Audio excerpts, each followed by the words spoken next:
ये रोज़ वैली का asset disposal committee बनाया हुआ है, जो हाई कोर्ट ऑफ कलकत्ता ने इसको वो किया है, आपका गठन किया है।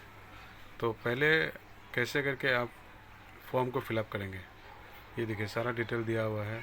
इसमें आप जाने के बाद में आपका कौन सा इसमें दिया था, किस पे आपने फिलअप किया था, सारा डिटेल दिया हुआ है। जैसे कि रोज़ वैली हम लोग तो ज़्यादातर Rose Valley hotel and entertainment होता था, किसी किसी का शायद Rose Valley real estate and landmark India limited भी हो सकता है, और बाकी सारा किसी किसी का और भी कुछ कुछ ऑप्शन पहले सेलेक्ट कर लीजिए।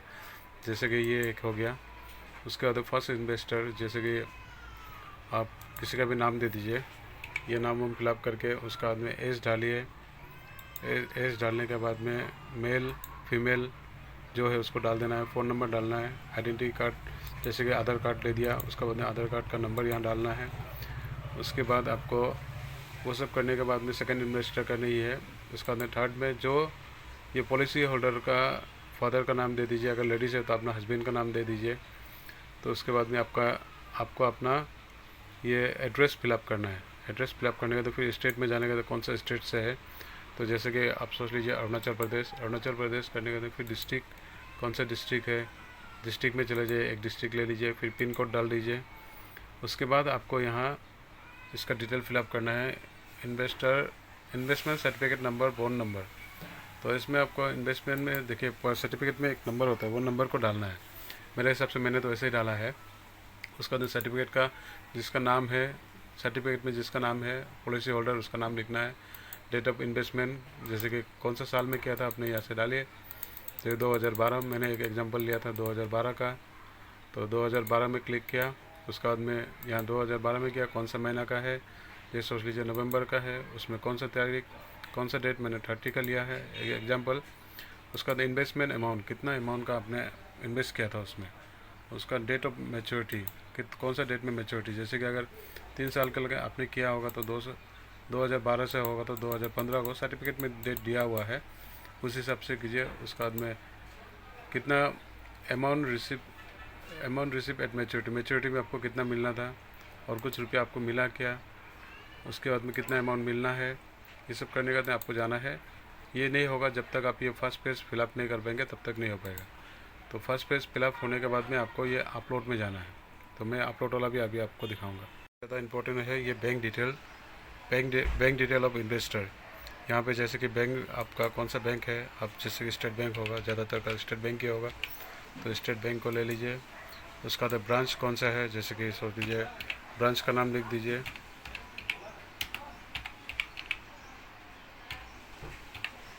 उसका बाद ब्रांच कोड क्या है, ब्रांच कोड का आप अपना ब्रांच कोड डालिएगा, ब्रांच नेम भी अपना डालिएगा। उसको डालने के बाद में आपको यहाँ में अपना अकाउंट नंबर डालना है। ये पूरा ध्यान दीजिए। सबसे फर्स्ट तो है name of the bank of investor, कौन सा बैंक में आपका अकाउंट है उस बैंक का नाम लिखना है। उसका तो कौन सा ब्रांच में है उसको लिखना है।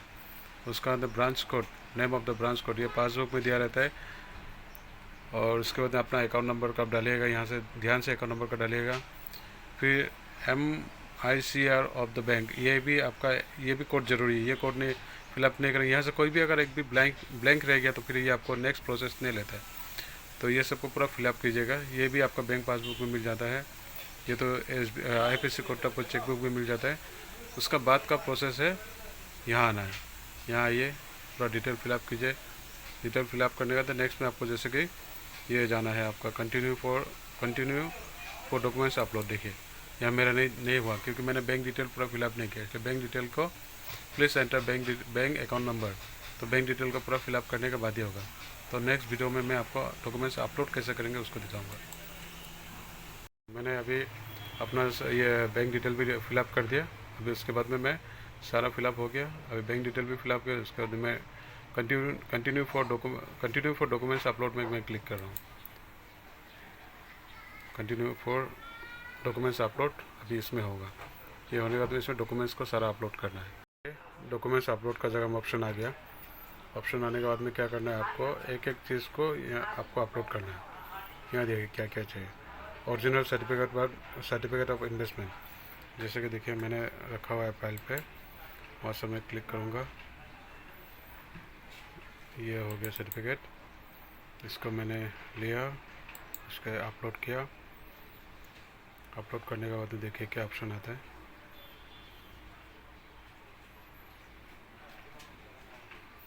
ये सारा सामान आप रेडी कर लीजिएगा, जो जो मांग रहा है यहाँ। ये देखिए अभी शायद थोड़ा सा काम नहीं कर रहा है, ठीक है कोई बात नहीं, थोड़ा रुक जाते हैं। शायद बिजी है, सब लोग कोशिश कर रहा होगा, ट्राई कर रहा होगा, इसलिए शायद बिजी है। यहाँ अपलोड करूँगा। देखिए मेरा ये जो सर्टिफिकेट है ये अपलोड हो गया है, original certificate of investment upload हो गया है। अब इसका बाद में आपको क्या क्या चाहिए देख लीजिएगा। तो मेरे पास तो ओरिजिनल कॉपी ऑफ एक्नॉलेजमेंट नहीं है। If certificate are submitted to the company of at maturity for refund, तो ये मेरे पास नहीं है, लेकिन सारा का सारा आपको अपलोड करना है, नहीं तो नहीं लेते। तो मैं क्या करूँगा इसमें, फिर मैं वही सर्टिफिकेट को फिर से दे दूँगा, फिर ये अपलोड मार दूँगा। अपलोड का कमांड दिया हुआ है। उसके बाद में ओरिजिनल ऑफ आइडेंटिटी प्रूफ, तो आइडेंटिटी प्रूफ के लिए मैं आधार कार्ड दे दूँगा। आधार कार्ड देने का तो उसको भी अपलोड इसी हिसाब से करना है। उसके बाद में क्या क्या चाहिए देखिए, ओरिजिनल एड्रेस प्रूफ, फिर photo copy of front page of passbook, उसके बाद में photo copy of cheque, cancel cheque, ये सारा ये दोनों जो है आपका बैंक डिटेल के लिए ज़रूरी है। और ये आपका एड्रेस प्रूफ हो गया, ये आपका आइडेंटिटी प्रूफ हो गया, और ये हो गया, ये दोनों हो गया आपका जो आपने उसमें इन्वेस्ट किया है उसका प्रूफ। तो ये दो चीज़ मेरा अपलोड हो गया है। अभी मैं ओरिजिनल आइडेंटिटी प्रूफ में अपलोड करूँगा। अभी ये भी जैसे मैंने फाइल से लिया,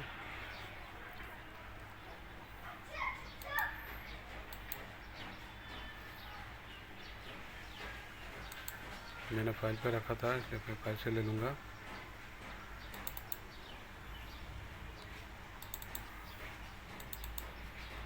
ये मैंने आधार कार्ड किया अपलोड। उसके बाद में मैंने एड्रेस प्रूफ में भी मैं आधार कार्ड ही लूँगा। उसके बाद में मैं फ़ोटोकॉपी ऑफ फ्रंट पेज ले लूँगा, photocopy of front page of passbook का ले लूँगा। उसका तो मैं कैंसिल चेक बुक अपलोड कर दूँगा, उसका तो सबमिट कर दूँगा। ये दोस्तों, ये जब मैंने ये सारा अपलोड कर दिया, अब देखिए फॉर्म को पूरा फिलअप कर दिया मैंने। फिलअप करने के बाद में ये बैंक डिटेल भी डाल दिया। बैंक डिटेल डालने के बाद यहाँ में डॉक्यूमेंट्स अपलोड का जगह में आ गया। पहले मैंने सर्टिफिकेट को, ओरिजिनल सर्टिफिकेट को स्कैन करके अपलोड कर दिया। उसके बाद में मैंने फिर, मेरे पास तो एक्नॉलेजमेंट नहीं है, इसलिए मैंने फिर उसी में सर्टिफिकेट को ही अपलोड कर दिया। उसके बाद में मैंने आधार कार्ड अपलोड कर दिया आइडेंटिटी प्रूफ के लिए। फिर मैंने एड्रेस प्रूफ के लिए भी आधार कार्ड को अपलोड किया। उसके बाद में मैंने बैंक पासबुक का फ्रंट पेज को फिर मैंने अपलोड किया। उसके बाद में मैंने कैंसिल चेकबुक को अपलोड कर दिया। अब देखिए सारा अपलोडेड है, अपलोड कर दिया। रेड क्लिक है, ग्रीन क्लिक है। उसके बाद मुझे अभी सबमिट करना है।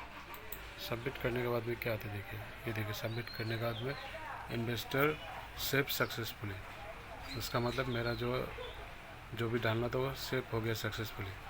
तो दोस्तों आप लोगों ने देख लिया कैसा क्या करना है, कैसे ऑनलाइन फॉर्म फिलअप करना है। तो सब लोग मिलके अच्छा से कीजिए। All the best.